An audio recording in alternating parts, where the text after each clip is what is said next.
একটা খুবই সংবেদনশীল বিষয়, এটা ওনার ব্যক্তিগত চয়েসও বটে। জি, আমি একটু বিরোধী দলের একটা মানে ছবি ভিডিও আমরা দেখলাম যে এটা আসলে রাষ্ট্রীয়ভাবে এটা কিভাবে মানে গ্রহণযোগ্য কিনা, বা রাষ্ট্রের বিরোধী দল হিসেবে এরকম আচরণটাকে কিভাবে দেখা হয় বলে আপনি একজন সাধারণ নাগরিক হিসেবে মনে করেন? সাধারণ একজন নাগরিক হিসেবে আমি মনে করি এই উনি যেটা করছেন, একটা ইয়াং একটা ডিপ্লোম্যাট, পশ্চিম দেশের, হয়তো আমেরিকা, ইউরোপ, অস্ট্রেলিয়া, আমরা জানি না, তার উপর পেছন থেকে এসে অনেকটা ঝাঁপিয়ে পড়ে জাপটে ধরেছেন। এই ধরনের ঘটনা বিরল। আমি অনেক ডিপ্লোম্যাটিক মিটিং এ, ডিপ্লোম্যাটিক অনুষ্ঠানে গেছি, যাওয়ার সুযোগ হয়েছে এক সময় অনেক, কিন্তু আমি কোনো সময় দেখিনি যে এইভাবে কেউ একজন ডিপ্লোম্যাটকে এইভাবে ই করে, আপনার ধস্তাধস্তি করে। এবং উনার কতগুলি কর্মকাণ্ড আমি আগেও দেখেছি যে এই ইয়াং ছেলেদের, বালকদের, কিশোরদের উনি কিস করেন, লিপসে কিস করেন। এটা অত্যন্ত অশোভন। এবং এটা তো পশ্চিমা দেশে তো এটা হলে উনি বিপদে পড়ে যেতেন, এটা পিডোফিলে পড়ে যায়। কিন্তু আমরা তখনও কিন্তু লোকে ট্রল করতো, কথা বলতো। এবং বাংলাদেশের যে কালচার, ইসলামিক যে কালচার, কোনোটাই তো এটা খাতি হয় না, এমনকি ওয়েস্টার্ন কালচারও এটা তো অ্যালাউড না।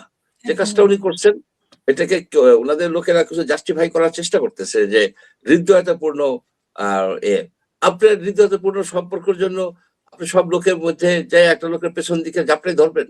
What is this? কোন ডিপ্লোম্যাটিক যেসব ইভেন্টস হয়, সে কোনো ইভেন্টসে কিন্তু এরকম ঘটনা ঘটছে?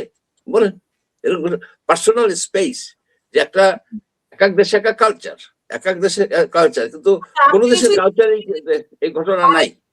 তারেক রহমান কোকো রহমানকে পেছন দিয়ে মানে এরকম ধরেছে, সেটাকে মানে আমরা দেখতে পাচ্ছি যে জামাতের বিভিন্ন পোস্টে মানে তারা ওই ছবিটাকে হাজির করছে আর কি, মানে পাশাপাশি অত্যন্ত অত্যন্ত একটা মানে অসৌজন্যমূলক, অশোভন।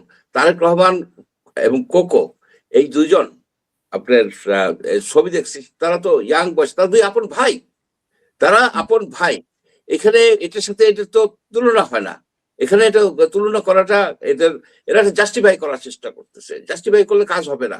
জামাতের উচিত হবে তার আমিরকে ওয়ার্নিং দেয়া যে আপনি যদি এইভাবে এগুলি করেন, এবং এটা যদি সে বিদেশে করে, বিদেশে করলে তো সে কেসে পড়ে যাবে।